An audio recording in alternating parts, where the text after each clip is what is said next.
the Garden Route Rally was full of incident as unfamiliar territory and some mechanical niggles took their toll.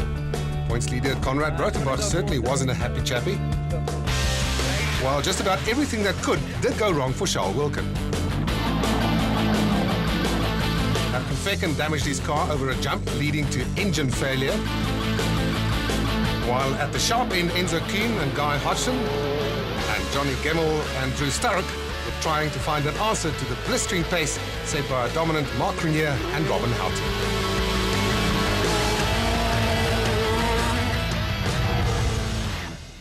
Simola Golf Estate is where day number 2 is going to be starting, in the hills just behind Knysna.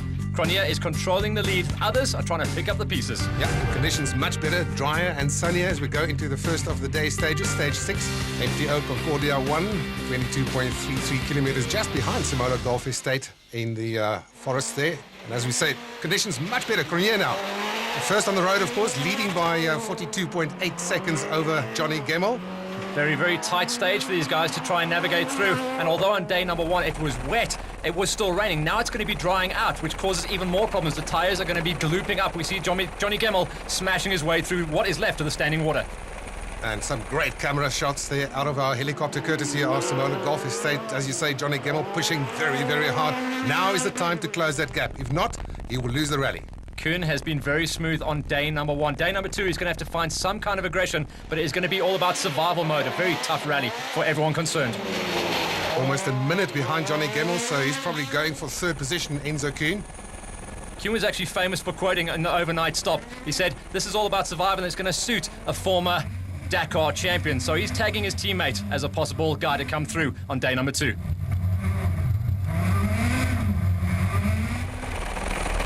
Leroy Poulter currently in 4th position. He's chasing down that 3rd place. Ahead of him, Enzo Kuhn, and he's just about 13 seconds behind. Plenty of tight hairpins that caught a lot of drivers out. Poulter, one of the ones that is going to lose time, and he'll be hoping everyone else misses the same corner. So tight there. He's got to make a 3, 4, 5-point turn before he can get the car turned around. It's going to cost him a lot of time, and this is going to cost him a lot of time also in the battle for 3rd with Enzo Kuhn. It's important on day number 2 to really get those solid finishes. You can see he has actually caused a little bit of bumper damage, but it just looks like it's just the bumper, no mechanical issues. And in the end, he would lose about 1.5 minutes off the leaders. Conrad Rothenbach in 5th position now, more than 2 minutes behind Marc Grenier, and he's probably driving strategically now. He knows that he's lost his lead in the South African Rally Championship standings, and just wants to salvage some points. De Villiers also a little bit of damage to the back end of the Polo, but you can see he's pushing absolutely everything and giving it all he can, because he goes on to take a 2nd place on this stage and find some pace on day number 2. Jan Habig, 2 minutes 43 seconds off the pace. Lost a lot of time yesterday with that with a handbrake and other problems, so he's currently in 7th position. They actually fixed that problem. It was a hydraulic problem, and he said they got it going, and then 3 kilometers into the stage, the same problem let go again. And on a long stage like this, he lost so much time. John Williams in 8th position overnight, 2 minutes 58.1 seconds off the pace, so also out of contention as far as the podium is concerned. Picked up a puncher on the front left, so was nursing his car through. Also, the fire extinguisher broke loose in the car, rattling around, getting under his feet. Can't have been a pleasant experience. Hein Latergan in the Peugeot 207, still in there, inside the top 10, in fact in 9th position overnight, 3 minutes 50 seconds behind the rally leader. He's going to get closed down today because the total guys are really pushing hard. JP, Damso and Musa, they are on a charge. They're trying to get top 10s for both of their cars. Well, Mohamed Musa does start the day in 10th overall, a good performance there for the Team Total driver. And his teammate JP Damso in 12th position. He's got Wilro Dippenaar sandwiched between the 2 Team Total cars, so Damso would like to get at least ahead of Dippenaar at this point. Musa said overnight he wasn't happy with his pace, so he's changed a few settings. Wilro Dippenaar, bit of a surprise package this season and at this rally as well. That car doesn't sound very healthy at all around that corner. Seems like a gearbox problem. Couldn't find the right gear. They was pulling out of there in something like 3rd gear. Nick Ryan in 13th position overall, unfamiliar territory perhaps for him. If he would like to get into the top 10, he's got some work to do. Very tight on Q-tip and right no cut. Don't use the handbrake or anything. Yeah. Oh, it's the same hairpin, also catching out Charles Wilken and Greg Godridge. You can actually see he could not get the back end around there, no way. He was actually instructed not to use the handbrake because the track is just so tight. He would have put the back end into the bank. So this is erring on the side of caution just to get it through. Into left 9. Left 9 here. Vulcan still battling for confidence after a really dismal day number 1 on the rally. And he would go 3 minutes 45 slower than the fastest car in the stage, which was that man, Mark Renier. Wins the stage from De Villiers, a very good performance there. Johnny Gemmell loses a lot of time to Mark Renier. And in 8th position in that stage, Konrad Rothenbach drops to 6th overall. Stage 7 today will be a repeat of stage number 4 from yesterday. MTO Karatara 2, 18.22 kilometers, and a rapidly drying stage. MTO standing for mountain to ocean, and look at that view from the mountain to the Indian Ocean. Different conditions than yesterday, much drier. How are they going to tackle it as we go to Hein Latergan and Johan van der Merwe, currently lying in 9th position overall, almost 5.5 minutes off the pace. Still plenty of tight, almost off the bridge there, plenty of tight sections for all the guys to get around. And it wasn't actually a front end problem on the Peugeot, but a rear end. That would be the end of Heinrich Latergan's rally, and a very difficult spot for all the rest of the drivers to get around him on.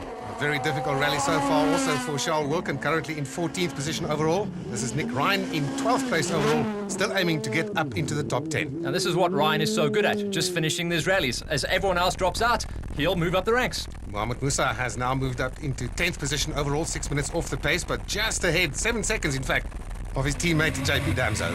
On board we go now with Enzo Kuhn and Guy Hodgson, currently in 3rd position overall, still holding on to that 3rd place. This shot just highlights how fast some of the straights are before you drop down into the valleys and try and deal with the tight conditions. Kuhn actually changed his suspension setup. He said he went a little bit too soft yesterday. He's gone harder. He's trying to find a little bit more of an extra edge today. Tricky little right-hander there. In the braking area, it's very slippery and muddy, but he does it so well, does Enzo Kuhn. Off camber as well, so it's going to be tricky for the rest of the guys. You can see a couple of sections have dried up, but where there has been a lot of moisture, there is just no beating it. JP Damso and Caroline Swan now less than 7 seconds behind their teammate Mohamed Musa, and this is John Williams. He had a flat tire on the previous stage, and he only had a 195 spare, so he's found it very, very hard to get around here, and the car has been extremely unbalanced, so not going to be a surprise to see him down on time. Repeat, easy left plus 450 is turn slow right. 100. Fast right. Johnny Gemmell and Drew Sturrock in 2nd position overall, the gap to the leader, 1 minute 24.7 seconds, and they would go 6th fastest on this stage. As far as split times go, Gemmell had a very strong time on the early running, but really backed things off towards the end, and that's where he lost his time. Rothenbach in 6th place overall. He dropped to 6th in the last stage behind Leroy Poulter, and just look at the way he navigates through that little section there. He had problems on day number 1 with his shock setup, and looks like he's found a good setup here today, because on this stage he goes on for a 5th place to control his championship lead. It's not going to be about winning the rally today, it's going to be about taking some points home.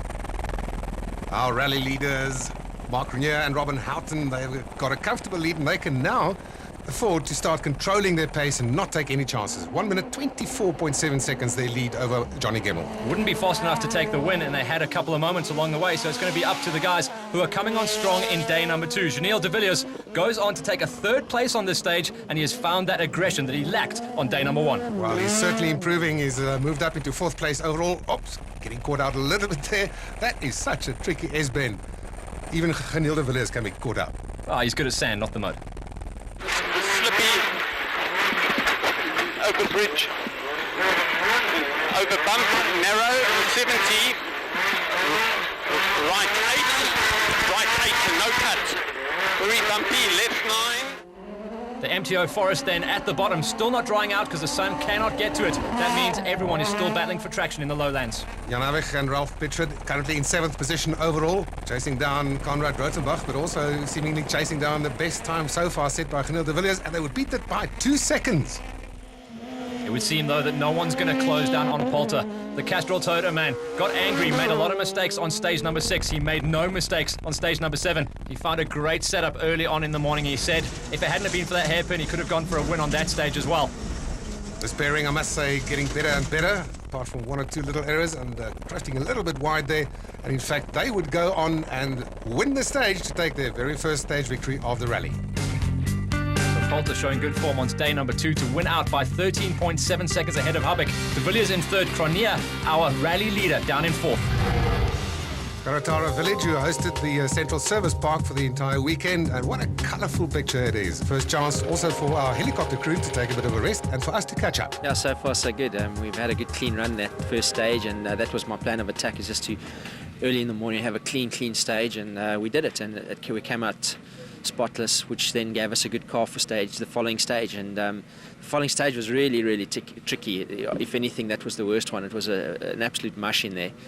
But we've got the time in hand, so now it's just really just to manage it. It seems when you drive a bit slower, it seems a bit worse. You know, when you're a bit harder on the car and getting everything to spin, it seems you get through the mud. So no bumper replacement, just carry on going hard for the next two.